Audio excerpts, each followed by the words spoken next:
Okay, looks good. So, I'm Adam, and I'm a software engineer turned activist.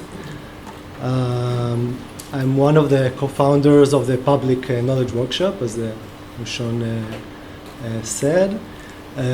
For those of you who don't know us, this is a cool NGO. We focus on building websites that provide access to government data, focused on transparency of government activities, and with a lot of stuff. I'll show you some of it a little bit later, but I want to start at the beginning. I want to talk about democracy. You know, it's been around for quite some time. I don't think we really know how to use it. I mean, it's better than the alternatives, that's for sure, but it really lies upon a very big assumption. And the assumption is that we know how to answer this following question. This is the big assumption. Are they doing a good job? Are the representatives that we've chosen, that are running the government, are they doing a good job in what they're doing? And the real question is, can we really evaluate what they're doing without someone telling us, without some newspaper or some other people trying to convince us that they're doing a good job? Because if we can't really know if they're doing a good job, then the whole system is, is down the drain, because we better choose some kind of king or monarch that rules, because otherwise it doesn't really work. So it turns out that there is a way for us to somehow evaluate if they're doing a good job, and that way is using a document called the budget. These budgets are sort of a way to shed some light into what the government is doing. It's not a silver bullet, but it's by far the best way for us to evaluate what they're doing. But usually when I talk about budgets, people give me that look. Some of you have that look right now. It looks like that. What is the budget exactly? And this is a good question, because when people think about budgets, they think about numbers and OMG math, and they like lock down. So to give you some sense of what is a budget, don't read into that, I made it up. Budget is a list of items that describe, each item describes one activity of the government per year. So for example, if we talk about higher education, then we'll have that activity in the budget. We'll know how much resources the government is going to put into that activity. Resources can be money, can be personnel, and other resources. It should tell us why the government decided to put that amount of resource into that activity. And by the end of the year, it should tell us how those resources were actually used, who got the resources, if they were paid for salaries or for buying stuff. And if we didn't use all the resources, or maybe used too much, then why that happened. So this is a budget. But and when you look at budget, you actually have 3 points of view for reviewing them. You can look at them from the point of view of who got the money, which suppliers, which government workers got the money. You can look at it from the point of view of where the money is coming from. It's also called financing. This usually means regulations, taxes, bonds that the government issues that finance the government's work. But I'm going to focus on the last bit, which is the budget life cycle, because what's interesting for me is to look at the government policy, and the budget's life cycle is usually talks about how the budget is born, from the point that the government officials decide how much fund is allocated to which activities, and by the end how it's used. So we're going to focus on the life cycle, although to fully understand the budget we actually need to look at from these 3 points of view. But the main issue with the budgets is that budgets are really hard to understand, and this is from a multitude of reasons. First one is that they contain lots of data. It's not a small Excel file that you can somehow play with it and get a sense of it. Even in Israel, we have over 15,000 different activities that the government funds, and it's really hard to get a grasp of the data without using a visualization. So it's a little bit of a cycle here.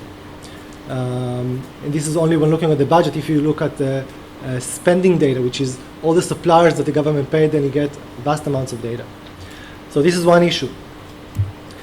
The other one is that budgets do require some domain-specific expertise. You need to know a little bit about how government works. You need to know a bit about how budget works. You need to know about a little bit accounting, because there are some technical terms there. So you can really look at the budget as an ordinary citizen, so to speak, and understand what how the budget works. So you need somehow to mediate that complexity when you do a visualization. And maybe the main issue, and in some countries I guess it's more an issue than in others, that budgets hold secrets. And those secrets are, I don't know if any of you remember the final scene from Indiana Jones, where they want to hide the Ark of the Covenant, Aron Brit. Okay, so they put it in a large, in a large warehouse with lots of boxes, and they say, okay, they're never going to find it here. So the budget is somehow like this large warehouse with a lot of boxes, and if the government wants to hide something within, it's not very hard to do. So budgets hold secrets, and part of what we have to do is to uncover those secrets and to somehow make these secrets shine out of all the boring other stuff. So what is the solution? Well, I'm going to talk about a specific solution called visualization, but how does the visualization answer or deals with all the complexity? The true answer is usually it doesn't. And what I'm going to show you will amaze you. So this is an example website. It's called Where Does My Money Go? It's one of the more well-known websites for showing budget data. It's built in the UK, showing UK budget. And I'm showing it as an example, but it's really more like a prototype for almost every budget website in the world. Almost all of them approach the problem in a very similar way. So what you can see here, is a sort of a pie chart. It doesn't look like a pie chart, but it is a pie chart. You can call it a cookie chart if you want to stay in the realm of pastries. But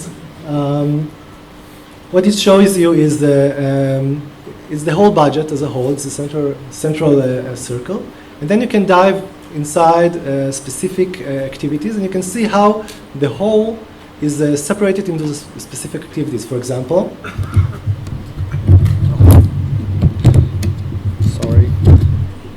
for example, we can see how helping others is 15 billion, but running the country is only 2 billion for that specific county. We can compare it to a different county and see here we have 268 million pounds for railroads, but here we have 1 billion pounds for railroads in that other county. So I guess, I don't know. And we can see that helping others is a little bigger than health, so I don't know if that's important. So what I get from this kind of chart is I get a lot of information, right? There's a lot of data and get a lot of numbers, and it's very pretty. I feel that I should be understanding something from this chart, but in fact I'm not understanding anything.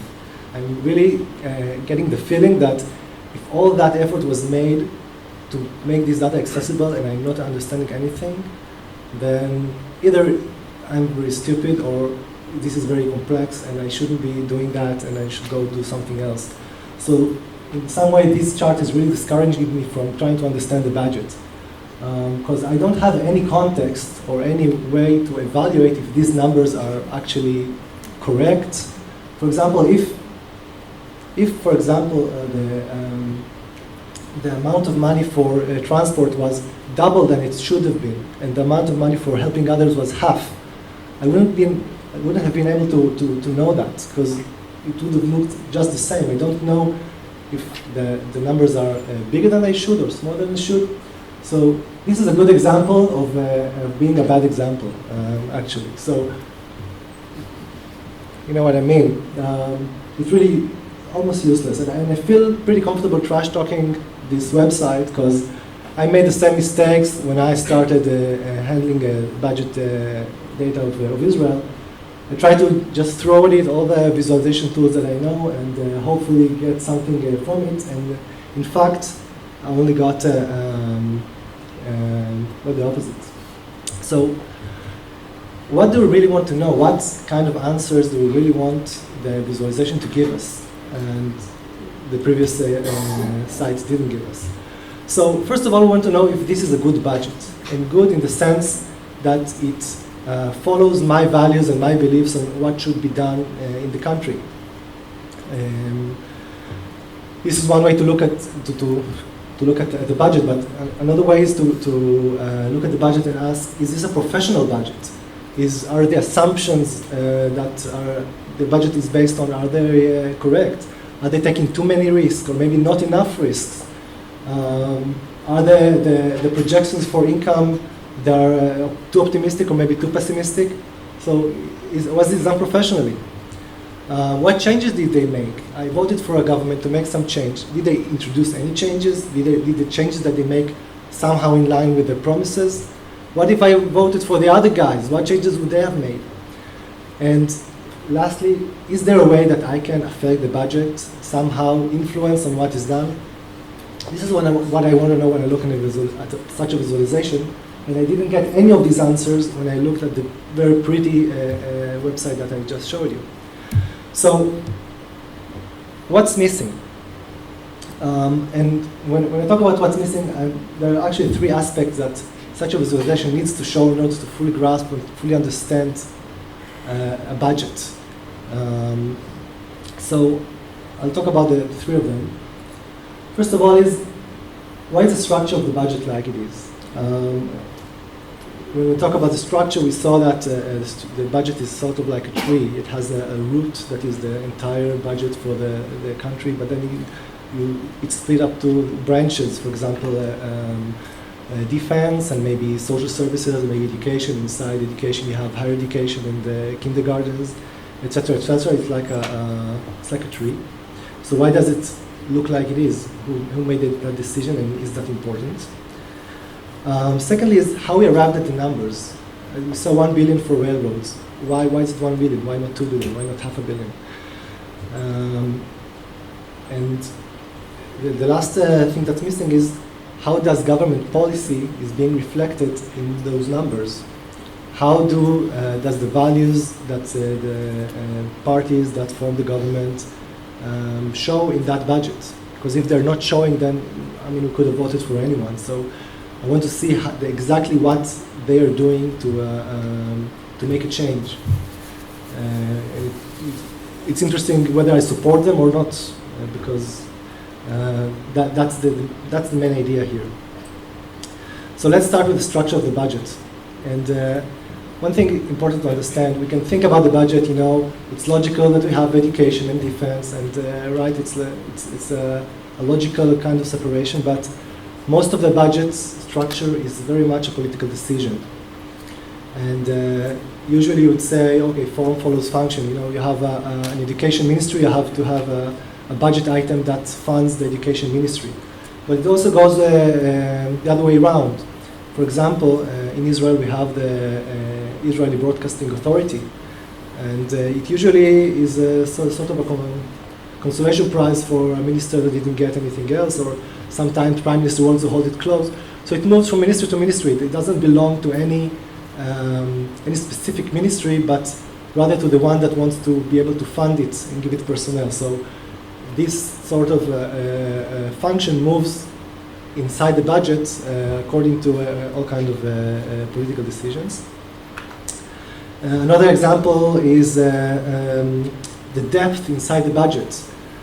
We said that the budget is like a tree, but are we close to the leaves or close to the trunk? It really depends on a multitude of factors, but the closer you are to the branches, the less supervision you have. This is by law.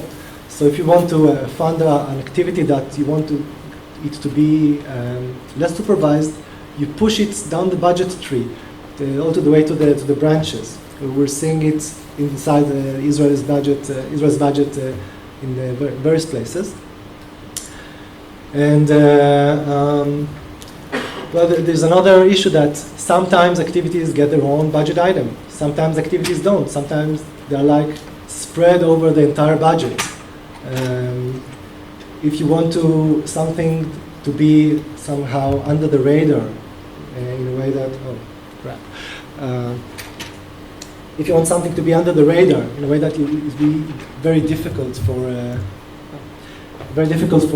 people to actually know how much you're funding it, then go ahead, spread it along over multitude of budget items. It would be very hard to follow. So the way the budget is built and structured is very much a political decision. So I'll give you a few examples in the 10 minutes I have left. This is one of the views of the budget key project, which I'm developing along with Sean here.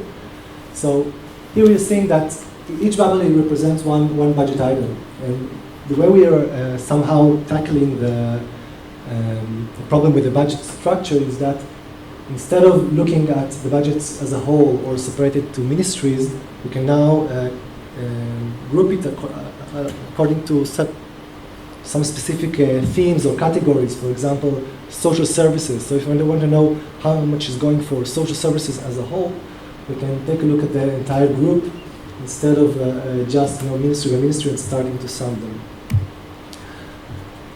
This is a bad example, also from a website I built, but it's 5 years ago. So here, for example, I'm looking for the social services ministry. I'm seeing here a graph which gives us the amount of money allocated. And we see that in 2004, there was a very large cut. So I'm starting to think, okay, who was in office? Why did they cut? What happened there? What was the government policy? And in fact, none of these questions is even relevant, because the truth of the matter is that what happened is that the part of the social services ministry that handles employment was simply moved to another ministry. So I have here a graph which gives us a very bad feeling about a very terrible cut that was done in social services, but in fact this is a lie. And the one worst thing that a visualization can do from being useless is, to give you false data and even a false sense of what's going on. So not paying attention to the structure of the budget is really, it's really doing a bad job. Okay, where are the numbers coming from? This is the second thing that I need to know. And as we've seen, not knowing where the numbers are coming from really hurts our ability to understand the budgets. Because when we look at, for example, £1 billion for railroads, it's usually a sum of all kinds of things. Could be previous commitments. We already committed to building a railroad between, Essex and, So this is one part of the 1 billion that we're funding. Maybe new laws and regulations were introduced that somehow force us to fund more money. For example, if every student needs to get a warm meal every Sunday, then we'll have to fund that. It really depends on various multipliers. For example, Ministry of Education really depends on the number of students. We don't know the number of students, then the number of the amount of money that is given as a whole to the Ministry of Education is really meaningless. We need to know the money per student. And then all kinds of assumptions and projections. If we're dependent on currencies, or there's some room for risk at every budget. So if we don't know these assumptions, again, it's meaningless. Another way to look at it is a global cap. For example, we need to, sometimes government decides, okay, I want to spend 20% of my budget just to return national debt. If we don't know that number, then again, it's meaningless. And The truth of the matter is that I didn't see any budget website today that even remotely answers any of these questions. Why are the numbers like they are? So this is very saddening, but I don't have an example to show you. The last point that is missing from visualizations is how budget reflects policy. And here, I think it's the most important part, is how do we focus the visualization on what's really important and what the government can change? Because one thing important to understand about budgets is the distinction between mandatory spending and discretionary spending. Mandatory is all the stuff that the government has to spend. You know, it has to pay pension funds and it has to pay salaries for government workers. It's committed to all kinds of projects. They can't change that. But there is still a little bit of money that again they can repurpose every year to according to their beliefs and values. And this is the money that we should be focusing on. Another way to understand policy is to see who gets the money. In Israel, for example, if under the education budget article, you can see money flowing to more religious schools or maybe less religious schools, depending on who's in office. And lastly, if you can monitor appropriations in real time, see the budget decisions being made in real time, you can understand what reasoning is behind them and how is it done. So I'll show you two examples of how it's done, and we'll call it a day. So this is a visualization that was done by the New York Times showing the proposal for the 2013 Obama budget. You can see where we got some of our inspiration. And what you can see here is the big circle represents the entire budget, but very quickly you can just split it to the mandatory spending, which is on the left, which is not interesting, and the discretionary spending, which is on the right, which is the interesting part. Then you can focus on that discretionary spending and see what changes were made by the Obama administration in that specific area, in the discretionary. So this is a very good example of how to focus on what's important and just disregard the stuff that doesn't matter. See, it just goes away.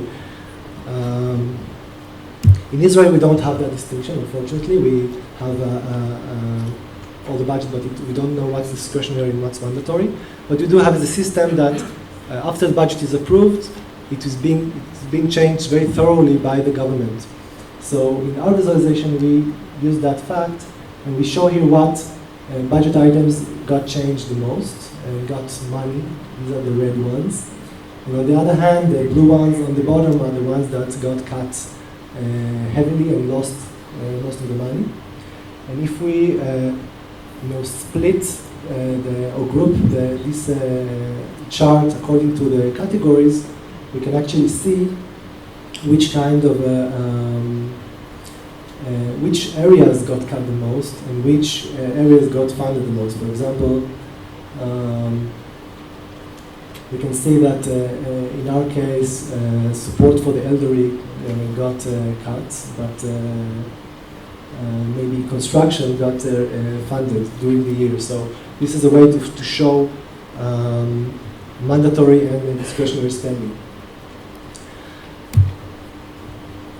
Here we can see on the timeline the changes. You can see the green line is the base budget, and each one of the red lines, the deep red lines, is a change. So you can see that some budget articles are really changed over the year, and it's not to see that changes and the change in the budget is really important. Now, what's nice to see here is that the red flashing line in the end is actually a change that hasn't been made yet.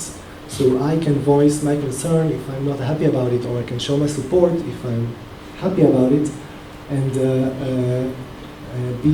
somehow I'm able to take part in this appropriation process before it's made. Okay, so to sum up, and these are my takeaways from my presentation. First of all, you have to ask the right questions. I know this is a visualization cliche, but when you talk about budget data, asking the wrong questions can give you not only a useless visualization, but also a visualization that is discouraging and that doesn't give you the willpower to actually look at data, at the budget data. And also it can give you almost lies, like I've shown you before in the original website. You have to make opinionated visualizations. Make sure that you know what you want to show, which are the important questions, and don't be shy about it. Feel free to discard unimportant data, like we saw in the Obama chart. Just throw it away and focus on what's important. And if you can make your visualization actionable, then it's a great win. If you can make the people that are watching the visualization do something outside of their laptop, then you really got it. Thanks. Thank you very much. We have time for one question because we want you guys to drink coffee and stuff like that. Do we have one question? One question.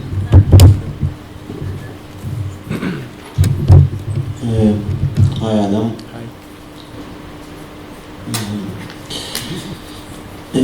We were working on as you maybe know, that when I resigned, I was working on a similar project with a local budget for municipalities in Israel, and it's great to see your project. I've been following it, and one of the great challenges we found is what you were talking about is the huge gap between the questions that are important to the public, to the simple people,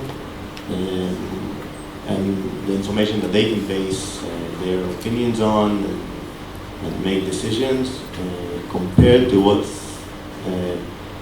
in the budget structure, how it's structured, the actual naming of budget items, which can be very, very far away and very generic.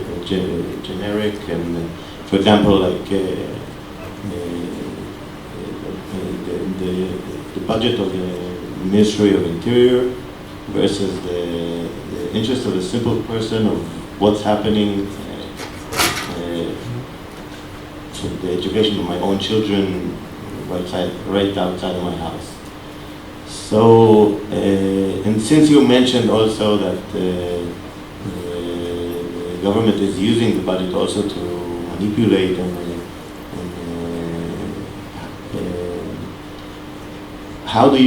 what's your thoughts on how do you address this challenge? Not actually make visualizations that are just serving these manipulations, but actually like giving tools to criticize and answer the simple questions, so people can base their opinions.